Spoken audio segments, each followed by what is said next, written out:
Okay. हम लोग राजाओं का विषय देख रहे हैं। उसमें हमने पिछले सोमवार को हिजकिय्याह राजा के बारे में समाप्त कर दिया।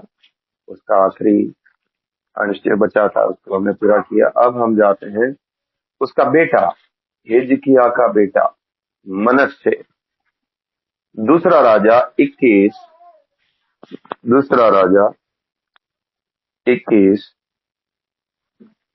उसका 1 से 18।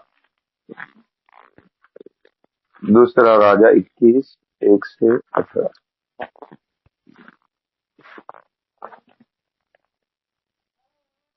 हाँ जी, मनीषा बहन पढ़े।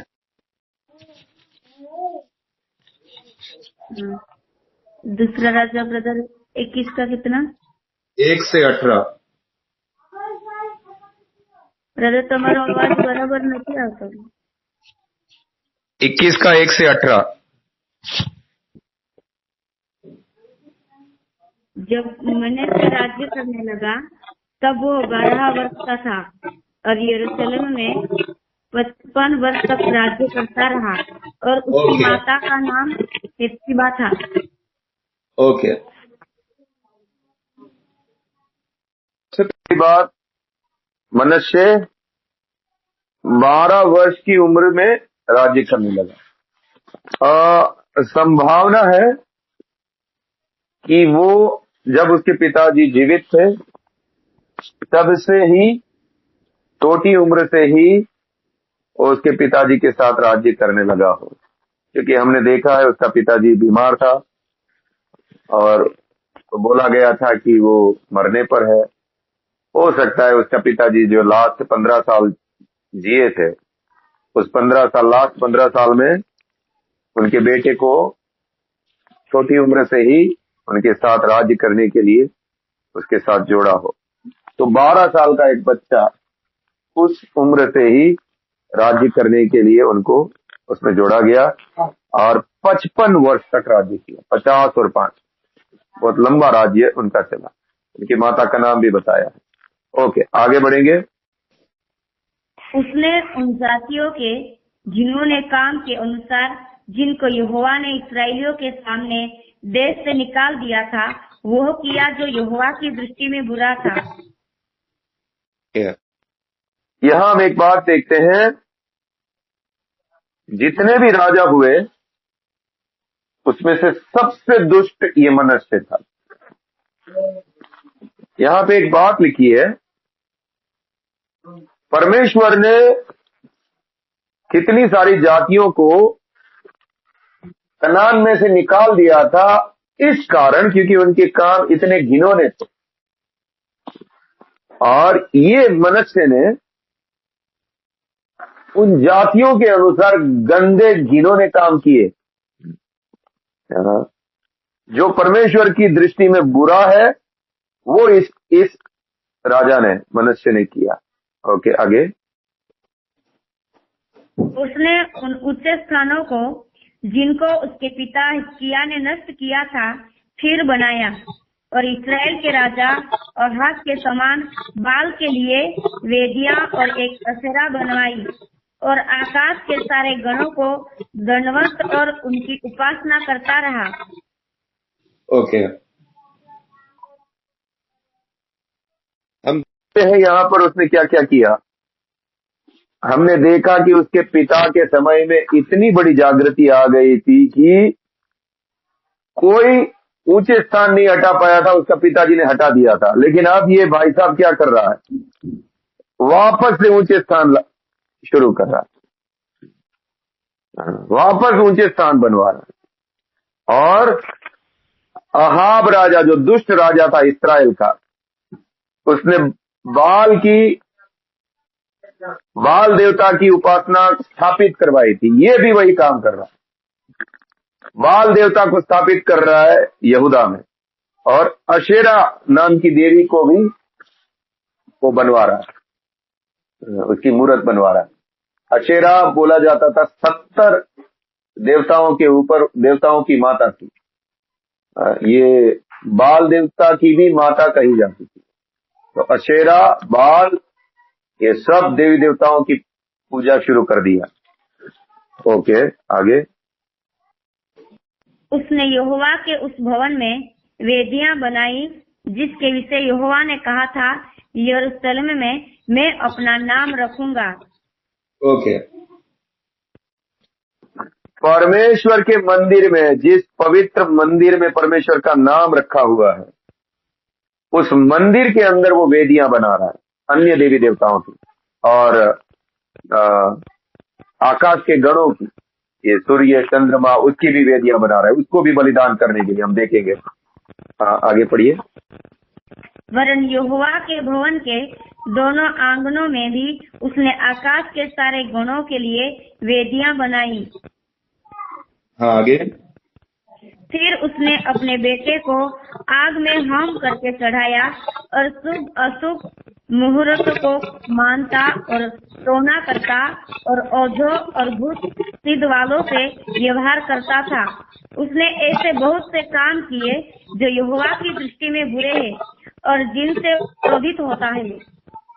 हाँ, अभी देखिए यहाँ पर उसने क्या क्या, कितनी बड़ी दुष्टता की। ये उसके बेटों को आग में उन्होंने होम किया। ये वो उन लोगों को बाल देवता को नहीं, मुझे देखना पड़ेगा, एक देवता है उनका, उनकी मूर्ति बहुत बड़ी मूर्ति रहती है, 50 फीट या ऐसी। और उनके लिए क्या करते हैं, उनके हाथ में सीढ़ी लगाकर वो उनका हाथ एकदम गर्म करते हैं, लाल कर देते हैं। मेटल की मूर्ति रहती है जैसे पीतल वगैरह की, तो उसको आग में उस मूर्ति को इतनी गर्म करेंगे वो मूर्ति पूरी लाल हो जाएगी आग में। और फिर ये उनका नया जन्मा हुआ बच्चा उसके हाथ में रखेंगे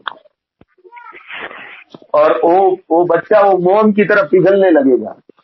और तभी वो लोग क्या करेंगे, जोर जोर से ड्रम बजाएंगे ताकि वो बच्चे की आवाज ना आए।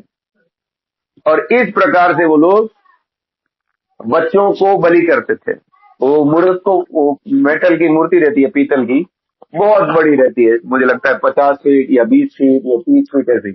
और उसको इतना गर्म करेंगे आग में, और उसके ऐसे दो आगे हाथ रहेंगे और उस हाथ में वो लाल है, उसमें बच्चा छोड़ेंगे और वो बच्चा चिल्ला चिल्ला कर मरेगा।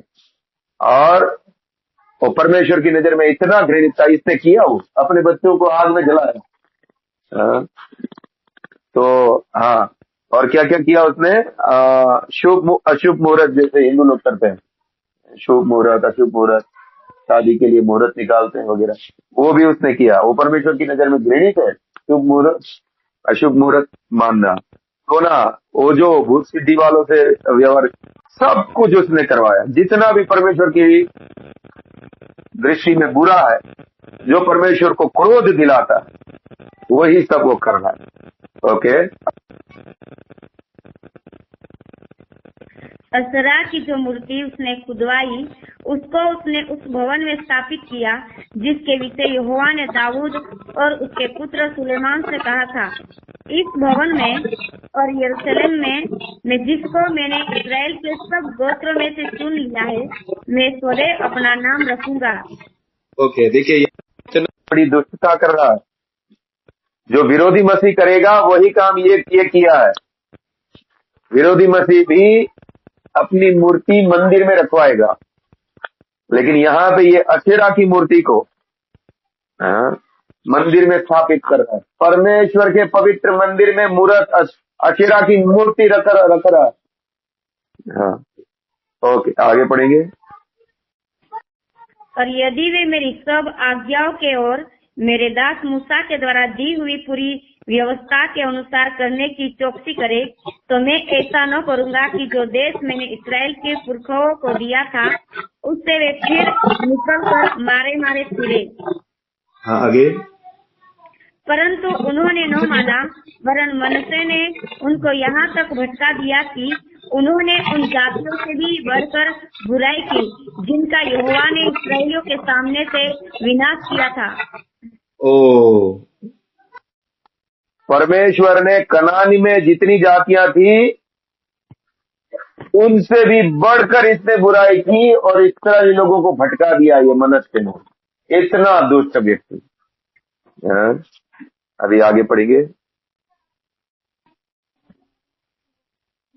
इसलिए यहोवा ने अपने दास भविष्यद्वक्ताओं के द्वारा कहा, यहूदा के राजा मनश्शे ने जो ये घृणित काम किए और जितनी बुराइयां एमोरियों ने जो उससे पहले थे कि उनसे भी अधिक बुराई की और से अपनी बनाई हुई मूर्तों की पूजा करवा के उन्हें पाप में फंसाया है। ओके। एमोरी लोग कौन थे? एमोरी लोग कनान के रहवासी थे। सबसे पहले जब ही अब्राहम को परमेश्वर ने बुलाया, तब इस धरती के ऊपर जहां इस्राएली लोग रहते हैं, वहां पे पहले अमोरी लोग रहते थे। देखिए उत्पत्ति 15:16 पढ़िए।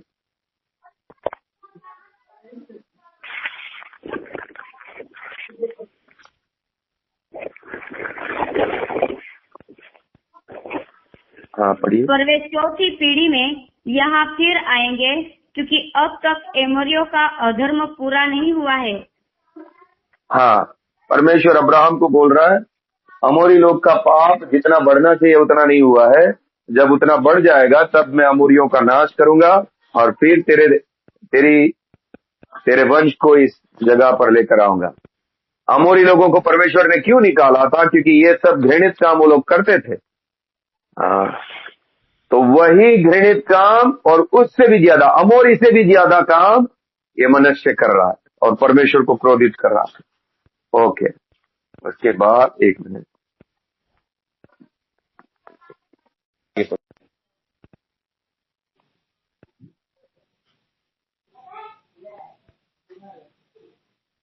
आगे पढ़िए मनीषा। इस कारण इसराइल का परमेश्वर यहोवा यूं कहता है कि सुनो, मैं यरूशलेम और यहूदा पर ऐसी विपत्ति डालना चाहता हूँ कि जो कोई उसका समाचार सुनेगा वो बड़े सन्नाटे में आ जाएगा। हाँ, परमेश्वर बोल रहे हैं मैं ऐसी विपत्ति में इन लोगों के ऊपर डालूंगा, जो सुनेगा वो सन्नाटे में आ जाएगा। आगे, जो नापने की डोरी मैंने समरोन पर डाली है और जो साउल मैंने अहाब के घराने पर लटकाया है, वही यरूशलेम पर डालूंगा। और मैं यरूशलेम को ऐसा कोसूंगा जैसे कोई थाली को कोसता है और उसे पोंछ कर उलट देता है। परमेश्वर का न्याय कैसा आएगा? जैसे मैंने अहाब के घराने के ऊपर अपना भयानक क्रोध बरसाया था, ऐसे ही मैं अब यरूशलेम पर बरसाऊंगा। थाली पोंछ कर जैसे उलट देते हैं, ऐसे मैं इन लोगों के ऊपर टूट पड़ूंगा, साफ कर दूंगा सब लोगों को। परमेश्वर का क्रोध भड़क गया। आगे, आगे पढ़िए।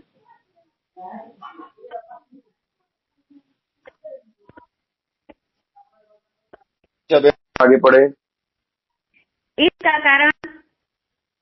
इसका कारण यह है कि जब से उनके पुरखा मिस्र से निकले, तब से आज के दिन तक वे वह काम करके जो मेरी दृष्टि में बुरा है, मुझे क्रोध दिलाते आ रहे हैं।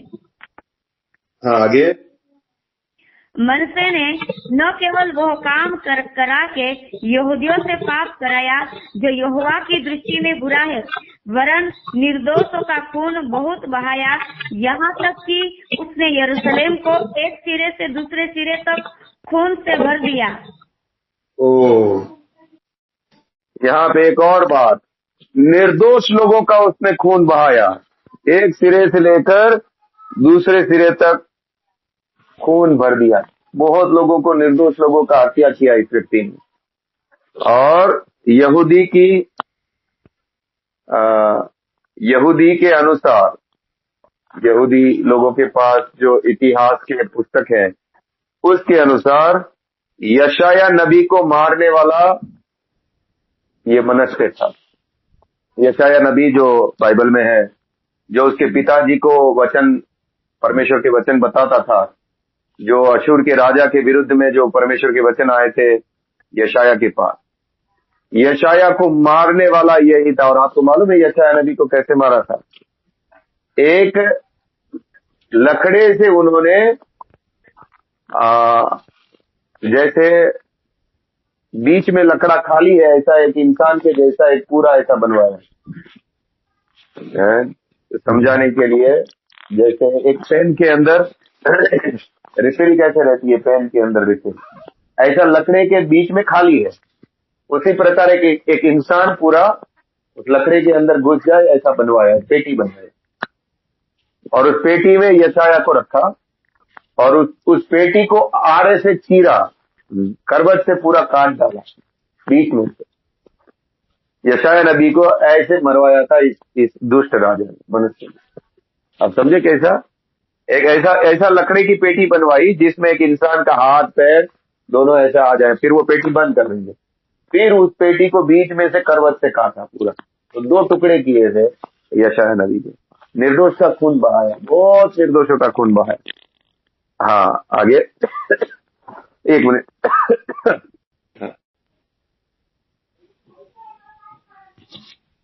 मनीषा बहन पढ़े।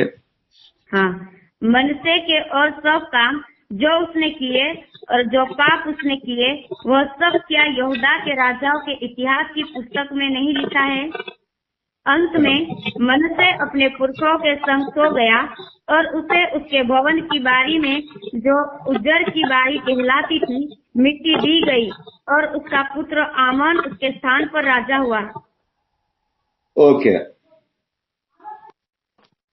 ये हमने देखा राजाओं की किताब में। एक और जगह पे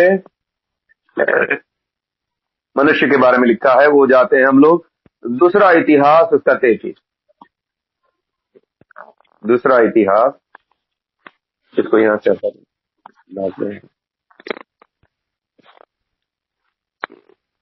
उसका 33।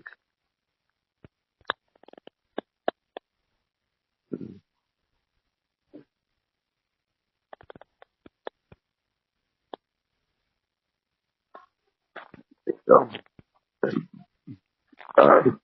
33 का 9 से पढ़िए, बाकी का हमने, असल में ये वचन है दूसरा इतिहास 33 का 1 से लेकर 20 तक है, लेकिन हम लोग जो जरूरी है उतना पढ़ेंगे। दूसरा इतिहास 33 का 9 से पढ़िए।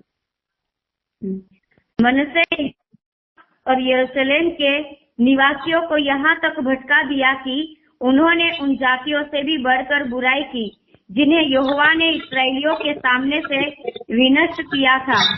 हाँ, ये तो हमने पढ़ा, अभी आगे पढ़िए। यहोवा ने मनसे और उसकी प्रजा से बातें की, परंतु उन्होंने कुछ ध्यान नहीं दिया। ओके,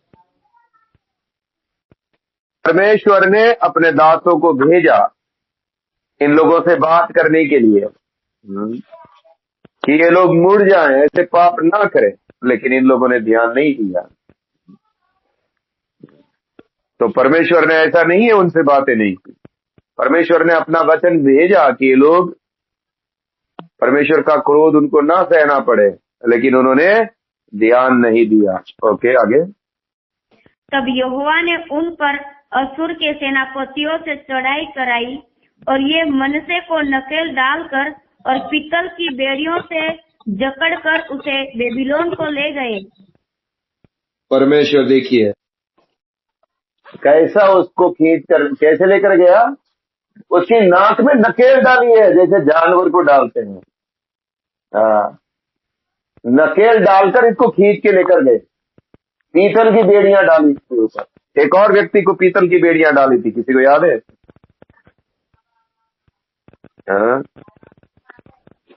एक और व्यक्ति को, परमेश्वर का दास था, पीतल की बेड़ियां डालकर लेकर गए थे, किसी को याद है?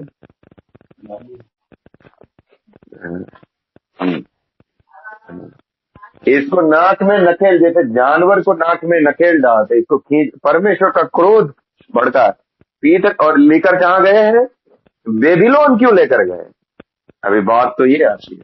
हाँ, और लेकर जाने वाले अशूर के लोग, जबकि बेबीलोन एक दूसरा देश है। इन लोगों को लेकर जाना चाहिए था अशूर में, अशूर जैसे कि ये योना को जिस जगह पे भेजा था वो अशूर का इलाका था। निनवे अशूरी लोग हैं, लेकिन बेबीलोन उसको लेकर जा रहे। बेबीलोन क्यों लेकर गए? हाँ, अशूर के सेनापति उसको बेबीलोन लेकर गए।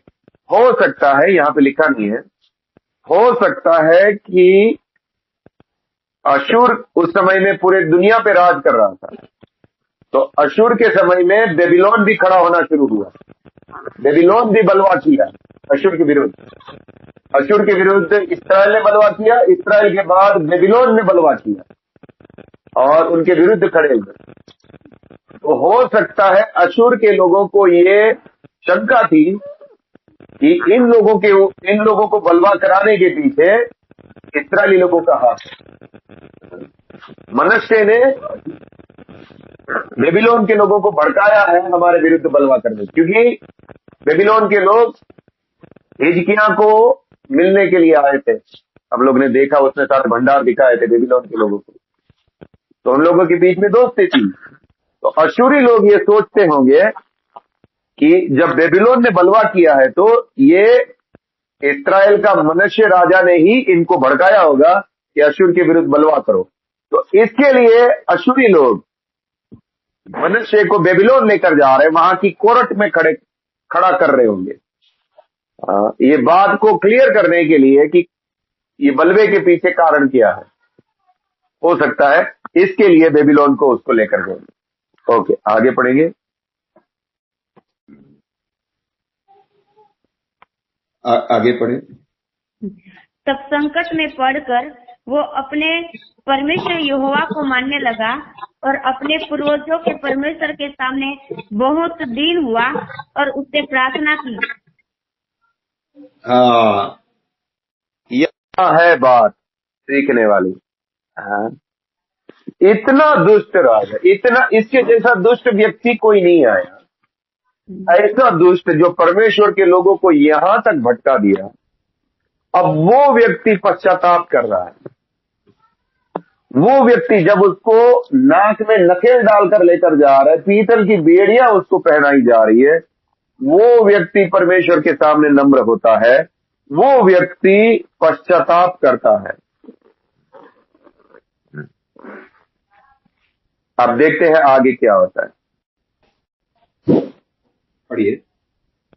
तब उसने प्रसन्न होकर उसकी विनती सुनी और उसको यरूशलेम में पहुंचाकर उसका राज्य लौटा दिया। तब मनश्शे को निश्चय हो गया कि यहोवा ही परमेश्वर है। यहाँ पर परमेश्वर अपने आप को प्रकट कर रहा है। अब जरा सोच लीजिए, परमेश्वर इतना क्रोधित हुआ था इस व्यक्ति के कारण। हाँ, वो वचन भी हम लोग देखते हैं। देखिए, ये व्यक्ति पश्चाताप करने के बाद भी परमेश्वर इससे प्रसन्न हो गया। जब इसने पश्चाताप किया तो उसके बाद भी परमेश्वर का क्रोध ठंडा नहीं हुआ है पूरे देश के ऊपर। पूरे देश ने पाप किया इसकी वजह से, इस व्यक्ति की वजह से, और परमेश्वर पूरे देश के ऊपर उसके आपको मालूम है, ये जो दानियल वगैरह को बंदी बनाकर लेकर गए थे, ये सब इसके कारण हुआ था। ये मनुष्य के कारण, इसकी दुष्टता के कारण हुआ था। इसने तो पश्चाताप करके बच गया, लेकिन पूरे देश के ऊपर का न्याय कम नहीं हुआ। यहां पर हम लोग एक बात देखते हैं। देखिए, परमेश्वर कितना महान है। इतना दुष्ट व्यक्ति भी जब पश्चाताप करता है तो वचन में लिखा है परमेश्वर प्रसन्न हुआ। परमेश्वर नहीं चाहता कि किसी का भी नाश हो। परमेश्वर का स्वभाव देखो है, एक वचन देखते हैं। निर्गमन की किताब 34 उसका 6 और 7 पढ़ेंगे।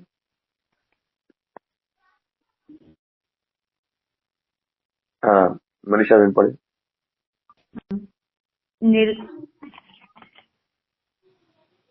34 का 6-7। हाँ, 6 पढ़िए, सिर्फ 6 पढ़िए। यहोवा उसके सामने होकर यो प्रचार करता हुआ चला, यहोवा यहोवा ईश्वर दयालु और अनुग्रहकारी, कोप करने में धीरजवंत और अति करुणामय और सत्य। हाँ, अति करुणामय, दयालु ईश्वर, अनुग्रहकारी ईश्वर। वो नहीं चाहता किसी का भी नाश हो। 7वीं आयत भी पढ़िए। हजारों पीढ़ियों तक निरंतर करुणा करने वाला, अधर्म और अपराध और पाप का क्षमा करने वाला है, परंतु दोषी को वो किसी प्रकार निर्दोष न ठहराएगा। वो पितरों के अधर्म का दंड उनके बेटों वरन पोतों और परपोतों को भी देने वाला है। भजन संहिता 86 का 5।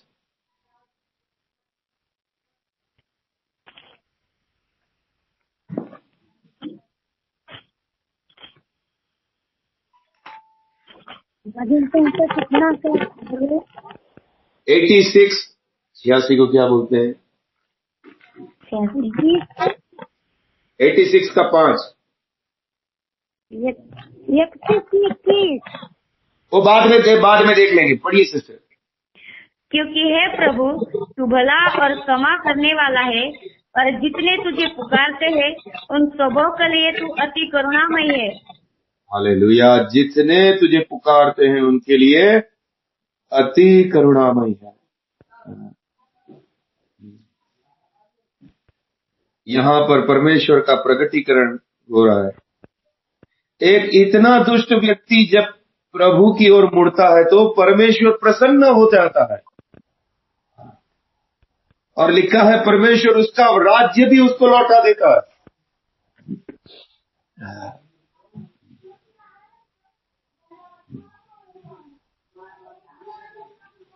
उसके बाद हम देखते हैं यशायाह 55 का 7।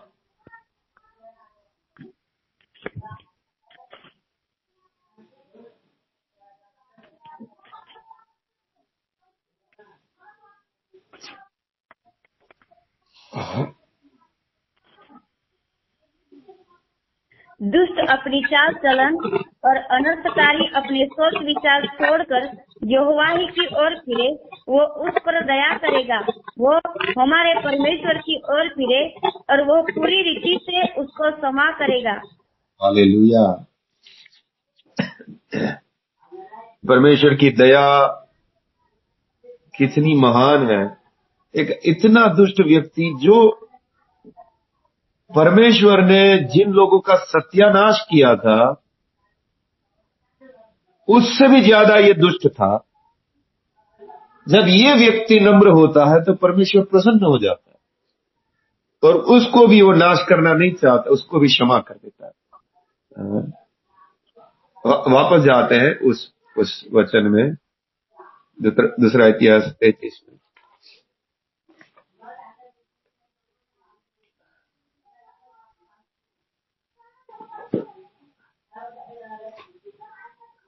दूसरा इतिहास 33।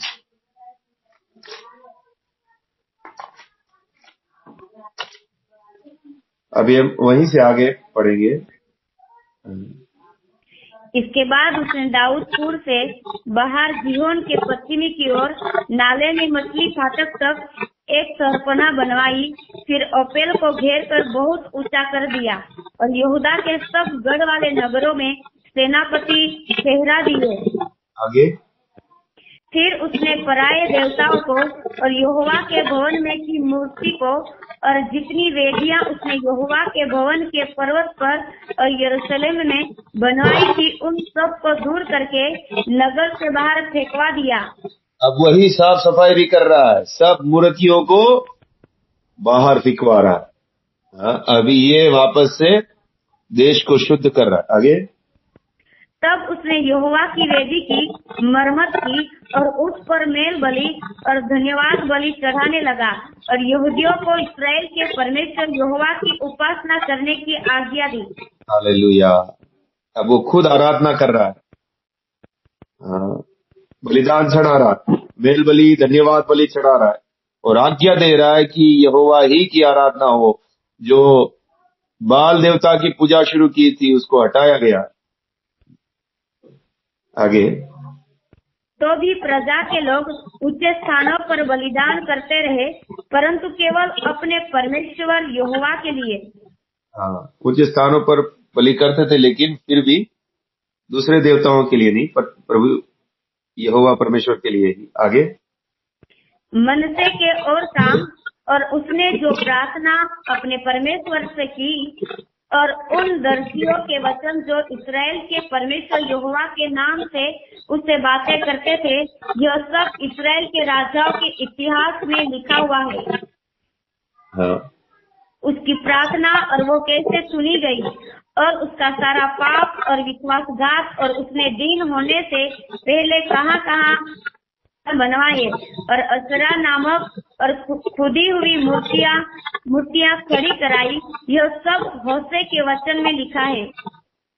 आगे, अंत में मनुष्य अपने पुरखाओं के संग सो गया, और उसे उसी के घर में मिट्टी दी गई, और उसका पुत्र आमोन उसके स्थान पर राज्य करने लगा।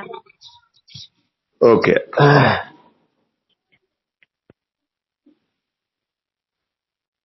इस राजा के बारे में जब हम देखते हैं तो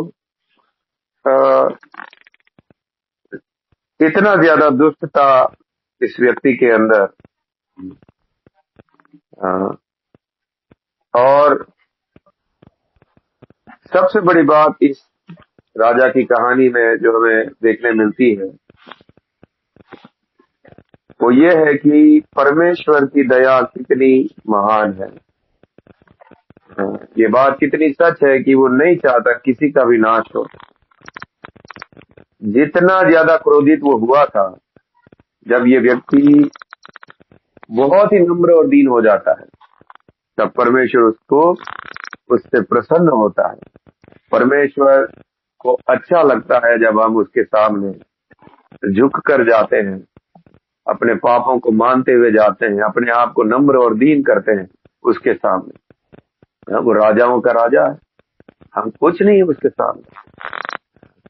तो परमेश्वर उससे प्रसन्न होता है, उसको राज्य लौटा देता है, और उसको मौका देता है कि वो जो भी उसने गलतियां की थी उसको वो सही करे, और उसने किया।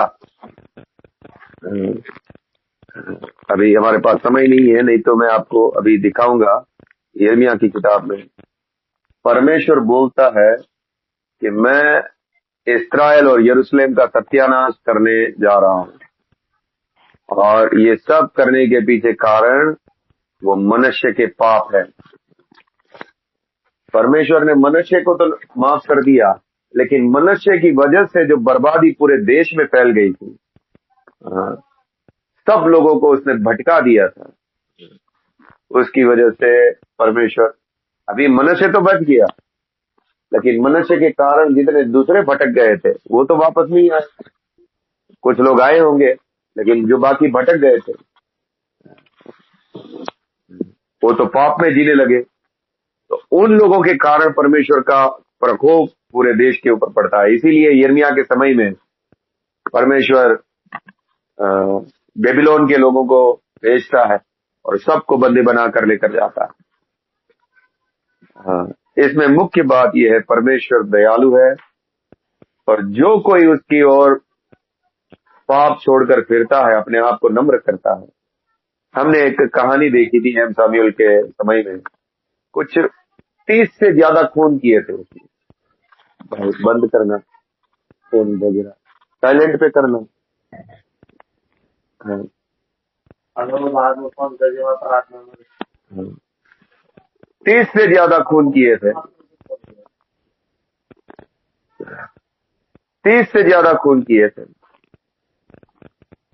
लेकिन हेम सामुएल जी प्रचार कर रहे थे, वो आदमी आकर पश्चाताप कर रहा है, और परमेश्वर ने उस व्यक्ति को ग्रहण कर लिया। परमेश्वर ने उसने सारे पाप क्षमा कर दिए। परमेश्वर नहीं चाहता है किसी का भी नाश हो, वो सबको चाहता है कि मन फिराए और परमेश्वर का प्रकोप उसके ऊपर से हट जाए। ठीक है, प्रभु आपको आशीष दे। आइए हम लोग कोई भी एक व्यक्ति आखिरी प्राप्त। हालेलुया हालेलुया, धन्यवाद।